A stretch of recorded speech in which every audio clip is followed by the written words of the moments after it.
Hey y'all, this is Seeking Mini-Me VSG, aka Tiffany. I am obviously doing a car update. I've been having some stuff go on through my pre-op process that I haven't really done updates on, so I just wanted to do a video just, for informational purposes for those of you out there that maybe are curious about, what kind of things that you will have to go through the pre-op process. So, let me just get into it. So I had to have a cardiac clearance as a part of my surgeon's stipulations to do the surgery. So that wasn't something that was required by my insurance. It's something that my surgeon wanted me to do. So I went to see the cardiologist for my initial consultation. The cardiologist ordered a stress test and an echocardiogram. Those were two tests that he wanted to... Oh goodness, that lighting is horrible. I'm so sorry. I have to get back to work, so I'm just trying to get a quick update out there. So he wanted me to do a stress test and an echocardiogram. Just to make sure that, basically that I am, everything, my heart is functioning normally and that I don't have any issues or concerns that, they might need to know about for the surgery. So, the stress test, I went over that and what happened with that in one of my other videos. So if you're interested in that, you can look at one of my previous videos. The echocardiogram, I thought was, what I thought it was like an EKG, but it wasn't. It was actually a sonogram of my heart. So that's something that I had, I wasn't aware of. So if you are wondering what an echocardiogram, it's actually where they go in just like a sonogram that you do like when you're pregnant, or something like that. It's the same thing, except obviously it's of your heart. So just kind of be prepared for that. It's gonna, obviously if you're a female, like you're gonna have to kind of expose yourself for that test. Just kind of a side note, like the tech that did my echocardiogram was a male, and he was, I don't know, this is horrible, but I don't know, at first I was really like,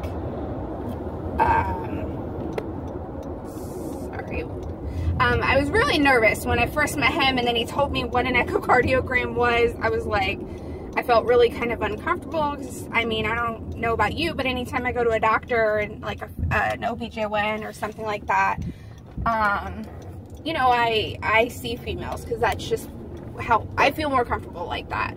So yeah, it was kind of, I felt really uncomfortable. I felt my blood pressure go up when they when he told me what it was, and that, obviously it was going to be probing around my breasts and stuff like that. So, but anyways, after it was all said and done, the guy was actually, really good about kind of talking me through it, showing me the different parts of my heart, showing me what he was looking at, showing me my different valves of my heart, my, all different kinds of stuff. So in the end, it actually turned out to be really kind of educational and, really interesting.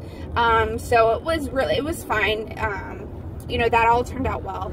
So today I had my follow-up cardiologist appointment to go over my results. And he went over, it was actually, again, really cool because he kind of showed me pictures of a heart and kind of like was writing notes on here, like here's the 8 chambers of your heart, and that your body should be pumping out 65% of the blood in this chamber and all this kind of stuff, and kind of just went over all this stuff to basically tell me that my heart is functioning completely normal, no abnormalities, it's functioning at its most sufficient level. So I have no issues or abnormalities with my heart. All 8 chambers are functioning normally. My valves are functioning normally. Everything looks good. So, I've never really had my heart like kind of checked out in depth like that. So, I've never really had cause for concern. But, so that was kind of cool. He said the stress test was the same thing. Everything was normal on the stress test. No concerns, no issues. The stress test they kind of use to see if there's like any blockages in your heart and stuff. And he said that there was none, that there was no, I mean, it's not something that you can know for 100% certainty if there is blockages or not. He's like, but based on your blood pressure, based on how long you were able to do the stress test, based on you having no symptoms during the stress test, like all of that kind of stuff, he says the chances of you having a blockage would be very, very, very, very small.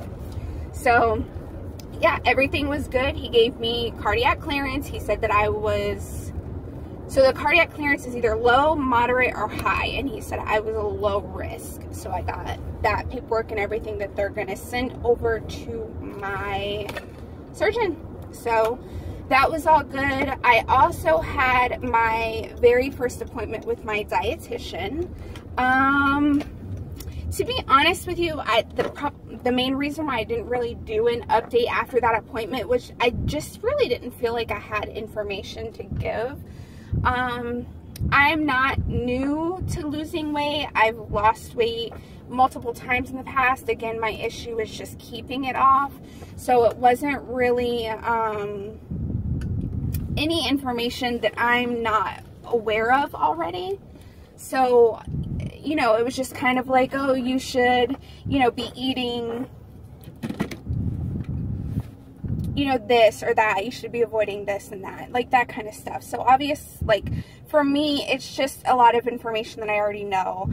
She was, you know, impressed with my amount of water intake, because that's something that I've always kind of been really good at, is drinking water.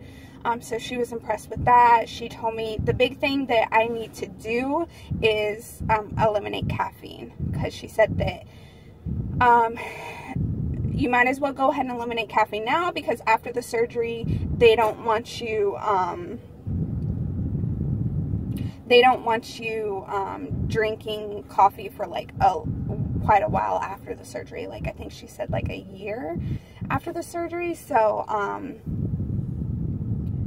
yeah, that's one thing that she did tell me that I need to try to do now, is go ahead and eliminate the caffeine, because I'm not going to be able to have it after the surgery, so I might as well get it out of my system now and all of that stuff.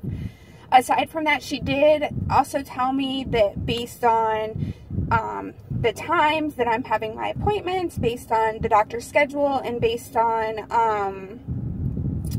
you know, the amount of time it usually takes to get your insurance approval with my insurance company, she said that I am probably looking at end of November, beginning of December surgery date, which is kind of what I've been thinking the whole time. So she kind of just verified that. So, yeah, so that's kind of exciting. Like I really wanted to get it done by the end of the year. Again, I have a wedding in February, so I'm trying to get, like, be great if I could lose some weight before the wedding and that kind of stuff. Not my wedding, but I'm going to be in my brother's wedding, so it'd be great to kind of be able to lose some weight, feel better about myself and all that kind of stuff before the wedding. So that's exciting. I also went to a, what is it called, a support group. So I had my first support group. I really enjoyed that. Really glad that I did that. I was able to meet, there was only me and one other girl who were in there pre-op. Everybody else that was there has already had the surgery, and I think the longest somebody was there that was out, they were like 2 years out. Most everybody else had probably, you know, had the surgery within the last like month to like 6 months or so. So they were pretty all new out from the surgery, but it was great to meet them, great to kind of get some information and some tips and pointers and all of that kind of stuff from them. So I really enjoyed that. Really glad that I did that. I actually got in contact, got information for 2 of the girls. One of the girls is pre-op as me as well, and close to me, so that was really awesome. So I got her contact information. So really looking forward to staying in contact with them and, you know, meeting people in my area that are going through the same things and stuff. So I'm really looking forward to that, and looking forward to going to more support groups. I'm trying to think if there was anything else. So the cardiologist, I had my first dietitian appointment. I already talked about the barium swallow. I got that done. So yeah, I mean, that's pretty much it. I have my next appointment in, what's today, July? So August, coming up. I think it's next week. I have my second appointment with my dietitian. That's also when I have my psychological evaluation, so I plan to do a video about that. And I'm supposed to have my fitness consultation that day, but it's not going to happen because I guess the fitness person is on vacation that visit. So I have it set up to do in my next dietitian appointment, which is in September. So I'm going to do that fitness consult in September. So yeah, I mean, that's pretty much it. Like I said, once I have my psychological visit, I will go over that with you guys and kind of just tell you, you know, what was involved in that. Again, just for people who are curious. I can't think of anything else that I wanted to go over with you guys. I can't wait until my surgery day. I can't wait for that day to finally be here. I feel like it's forever away. But I'm excited. I'm excited about connecting with you guys on YouTube and getting to know you guys and watching y'all's videos, because they are super informative and super helpful. So thank you to everybody who has had bariatric surgery and has started a channel and, you know, has post updates and stuff. I really appreciate it. And again, thank you for those people who have subscribed to my channel and are interested in you know, my journey. Really look forward to, you know, bringing you guys along with me on my journey. So that's it for now. If you guys have any questions or comments or anything, leave them down in the comments. Yeah, you guys have a great day. Bye.